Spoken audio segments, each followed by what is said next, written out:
Sveikas drauguži, muselinė yra labai užkabinantis, akį traukiantis, gražus, estetiškas žūklės būdas. Ir kad jau atsidūrėjai čia, tai ko gero bandėjai arba ketini jį išbandyti. Visgi pradžioj gali atrodyti šiek tiek komplikuota dėl to, kad daug visokių dalykų.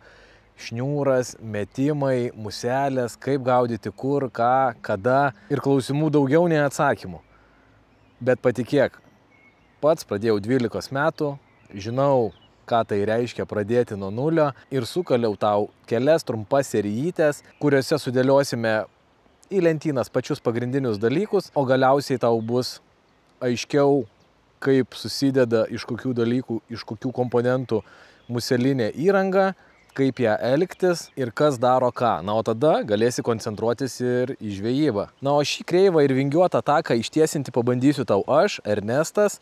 Kaip jau minėjau, pats žvejoju muselinę nuo 12 metų, kai informacijos buvo tikrai labai mažai. Ir didžiąją savo dalį gyvenimo skyriau šitam užsiėmimui. Šiuo metu jau esu apkeliavęs nemažai upių, pagavęs nemažai žuvų, išmokęs nemažai žmonių, nes mano pagrindinė veikla dabar yra muselinė įranga, museliniai užsiėmimai, pamokos, edukacijos, vaikų stovyklos. Be to esu dar ir sertifikuotas kastingo instruktorius, kuris žino dalykus ne iš piršto laužtus, o labai smulkės plonybės apie šitą įrangą ir žvejybos bei užmetimo techniką. Na ir pabandysiu tau kuo labiau sukoncentravęs atiduoti pradinę informaciją, o tada žiūrėk jau pats. Prieš įsibėgėjant norėčiau padėkoti mūsų rėmėjams Vision kompanijai, kuri gamina vienus iš puikiausių muselinės žūklės įrankių bei braidymo žvejybinę aprangą. Visą šią įrangą galite įsigyti muselinės parduotuvėse internete arba Vilniuje. Na, jei kils kokių klausimų, drąsiai susisiekite su manim arba muselinė.lt puslapyje nurodytais kontaktais. Ir čia pasistengsime jums padėti, kuom tik galėsime, servisu, patarimais, trumpais pamokymais, pagalba išsirinkti tinkamą įrankį. O dabar keliaujame prie mūsų šiandienos temos. Taigi šiandien pats pirmas epizodas iš trumpos serijos tokių nušviečiamųjų pamokų apie muselinę, iš ko jinai susideda, kaip jinai veikia. Ir pradžiai norėčiau išsklaidyti tam tikras abejonės. Nagi tokios, kaip kai kurie žmonės galvoja, kad žvejot muselinę yra labai sudėtinga. Mūsų stovyklose su muselinė žvejoja gana maži vaikai, 6-7 metų, 10, ta prasme, jiem tai išeina ir pakankamai greitai. Mano 7 metų sūnus Nemunas žvejoja su muselinė, puikiausiai mėto, pravedinėja, viską daro. Skyrus šiek tiek laiko ir pasigilinus, kaip veikia įrankis, sudėtingo nieko tikrai nėra, tai tiesiog dar vienas žvejybinis būdas, kuris išsiskiria savo gal estetika kažkiek tai, įrankio sandara, pačia žvejybos technika, bet tai tikrai nėra raketų mokslas. Patikėk manim. Jei sugalvojai, drąsiai ir bandyk. Tau tikrai viskas pavyks. Dar vienas mitas, kad tai yra brangu. Jeigu pradėti lenktyniauti su brandais, logotipais ir brangiausiais įrankiais, tai taip. Brangių įrankių muselinėje, beje, kaip ir kitose žūklės būduose, kitose įrankiuose, tikrai lubos yra labai aukštai. Gali nusiskausminti finansiškai, kiek tik tai esi pajėgus. Bet, kad pradėti žvejoti, tikrai nereikia nieko stebuklingo. Asmeniškai aš pradėjau su savadarbė meškere, kaproniniu šniūru, lašinukais ištrindamas jį, kad jisai geriau plauktų, pasidaręs savadarbį konusinį pavadį ir marš prie upės žvejoti. Nagi šiais laikais viskas daug paprasčiau. Yra tikrai nebrangių įrankių, pradedant nuo pigių AliExpreso meškerių iki nebrangių tokių paruoštų iš karto žvejybai komplektų, kaip kad pas mus Vision FISU 2, kur visas įrankis sukomplektuotas, paruoštas, tai reikia užsidėti muselę ir eit žvejot. Ir čia kainos prasideda nuo keliasdešimt iki 100-200 eurų. Įrankis, kur jau pilnai sukomplektuotas ir gali keliauti žvejoti. Taip kad galima pradėti tikrai labai pigiai, na, o jei nori brangių prabangių dalykų, jų įsigyti tikrai ne problema. Tačiau aš asmeniškai esu įsitikinęs, kad daug svarbiau už brangų įrankį yra tavo įgūdžiai ir suvokimas, kaip kas vyksta. Ir jei tu turėsi patį prabangiausią kotą su nerealiausia rite ir nuostabiausių šniūrų, bet nežinosi, kaip jis veikia ir nemokėsi jo elgtis, tai tie įrankiai bus tik tai gražus blizgučiai. Ir atvirkščiai, jeigu tu žinai, kaip dalykai veikia, gali su paprastais įrankiais padaryti nuostabius metimus, gerus pravedimus ir svarbiausiai gerai praleisti laiką. Dar vienas mitas, kad muselinė yra skirta tik lašišiniam žuvim. Na tai tokiom kaip upėtakiai, kiršliai, lašišos.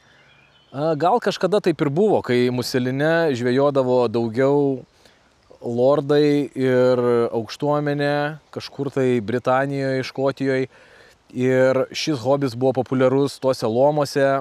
Nuo to ir pareina toksai nusistatymas, kad čionais yra labiau suorientuota į lašišinę žuvį. Bet šiuolaikinė muselinė skirta žvejoti viskam. Tik įsivaizduok, pati muselė, masalas, kuriuo mes žvejojame, gali imituoti nuo mažiausio kirminuko, lervutės, varlės, laumžirgio lervos, dėlės iki didelės kažkokios tai žuvies. Na ir tą visą mano išvardintą maistą kažkas valgo.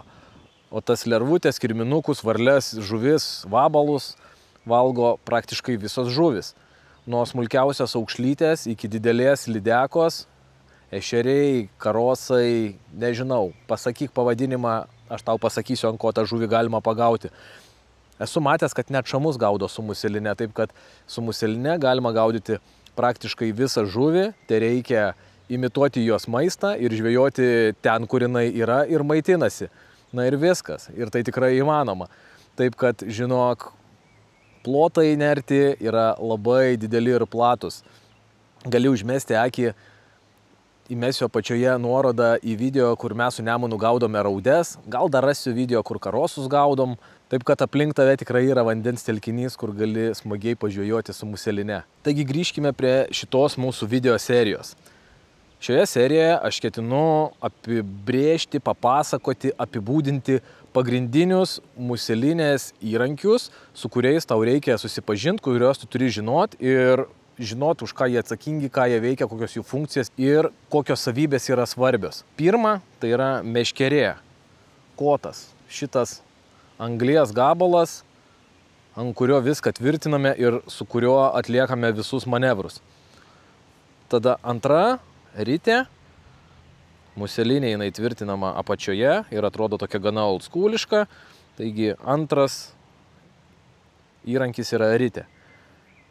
Trečia, apie ką kalbėsime, tai yra šniūras ir pavadėlis, visa mūsų sistema. Aš paprastai vadinu jį šniūru, nes valu aš vadinu valą, kuris dar žinomas liaudėje kaip žilka, tai valą, pavadėlį, va šitą aš vadinu valu. O muselinį valą, ryškų, storą, aš vadinu šniūru, man taip atrodo aiškiau ir paprasčiau. Taigi pirma, kotas meškerė, antra, ritė, trečias, šniūras, ketvirta, muselės ir jų tipai. Na ir penktas svarbus dalykas, kurį dar reikia žinoti prieš pradedant žvejybą, tai yra įrankiai arba aksesuarai, kurių tau dar reikia pirmai pradžiai. Na štai, apsibrėžę turinį mes galime važiuoti toliau, o įžanginės serijos pabaigai priminsiu, kad norėdamas sužinoti, pamatyti daugiau dalykų apie muselinę, būtinai prenumeruok ir sek mūsų YouTube kanalą, taip pat sek mus socialinėse tinkluose, tokiuose kaip Instagramas, Facebookas, o jei nori tobulėti ir mokytis giliau ir greičiau, būtinai apsvarstyk galimybę prisijungti prie mūsų rėmėjų ir prenumeratorių Contribui ir Patreon platformose, taip pat mokama YouTube versija, YouTube membership ir čionais galėsi rasti papildomo turinio tiek pramoginio, tiek mokomojo, ypatingai apie visokias smulkes detalytės sistemėlės, kaip jas susirišti, ką jos daro ir taip galėsi mokytis dažniau ir greičiau. O galiausiai, jeigu nori sutaupyti laiko ar tiesiog išbandyti muselinę, neprisipirkdamas krūvos visokių įrankių, sudalyvauk mano organizuojamose castingo pamokose arba dar geriau pramoginėse ar mokomosiose edukacijose, kur praleisim dieną arba dvi kartu, pasimokinsim apie įrankį, apie jo kontrolę valdymą, papramogausim, pažvėjosim, jei jau turi nemažai įgūdžių, tai tada užlipsim ant sekančio laiptelio ir patobulinsim kurią nors ypatingai svarbią vietą, kur reikia daugiau žinių ir įgūdžių. Visą informaciją apie mano organizuojamus užsiėmimus ir pamokas rasi Muselinės puslapyje skiltyje mokykla, ten visos pamokos, pramogos ir edukacijos, taip pat ir nuorodos į mūsų mokomo turinio platformas. Taigi šiam kartui tiek, neužilgo susitiksime antroje serijoje ir iki malonaus.